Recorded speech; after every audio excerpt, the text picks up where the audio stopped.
Languages change and evolve in many ways. Some may gain new grammatical features that replace the way they used to form them. Say the past tense could gain a new way of forming it, and it would replace the old way of forming it, and that's called grammatical evolution.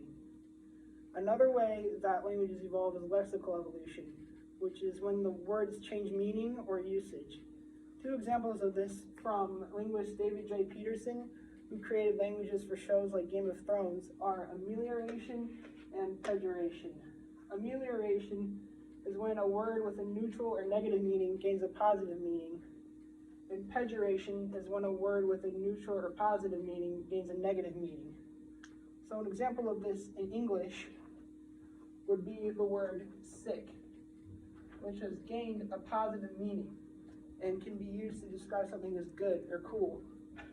And an example of pejoration would be the English word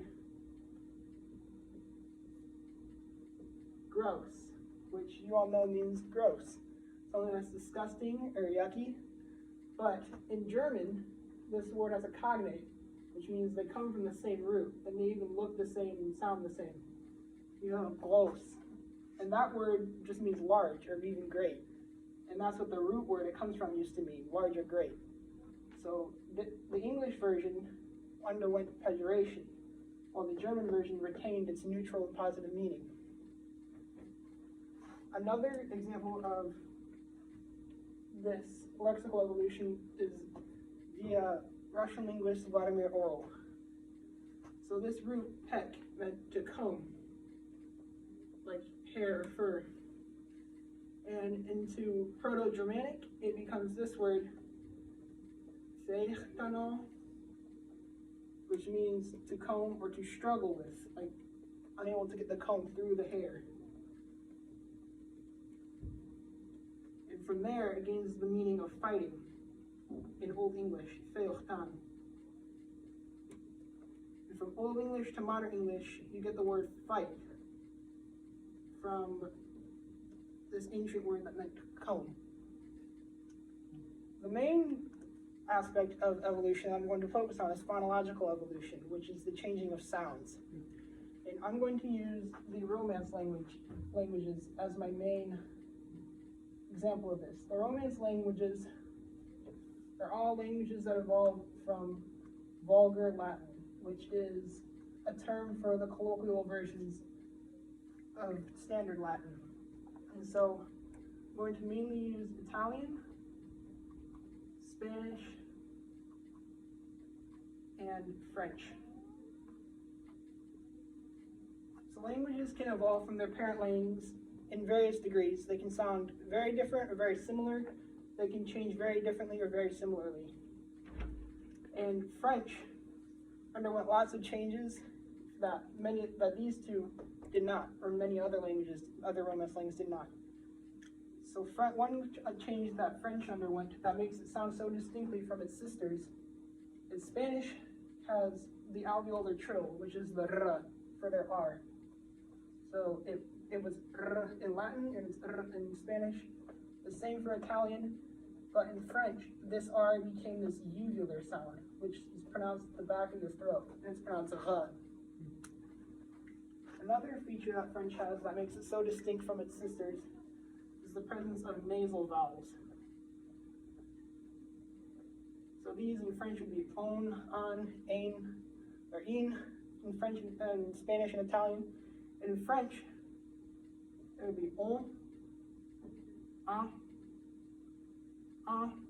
and So it's changed a lot. And because of all these sound changes, a lot of French vocabulary looks and sounds very different from its sisters. So in Spanish, you have this word, rana, which means frog. In Italian, you have rana, that means frog. But in French, you get this word, grenouille, which comes from, they all come from almost the same root. Latin rana and Latin ranunculus, which is a diminutive of this word, meaning it conveys a lesser meaning of the original root word. So because of all these weird sound changes and slightly different roots, French sounds way different than its counterparts. Another example is the phrase I am not. In Spanish, yo no soy. In Italian, yo non sono. In French, you have this, which is pronounced je ne suis pas. So yo non sono, yo no soy, and je ne suis pas, which is not at all recognizable to its sisters.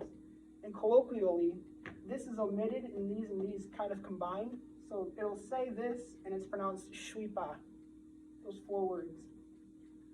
And to finish off my speech, I will give you an example of sound change in action. So one sound change that occurs also in Romance languages is called prophesis. So French and Spanish have a prosthetic vowel before the sequence SK. And this is present in the words école and escuela from Spanish and French, which come from this Latin word, scola.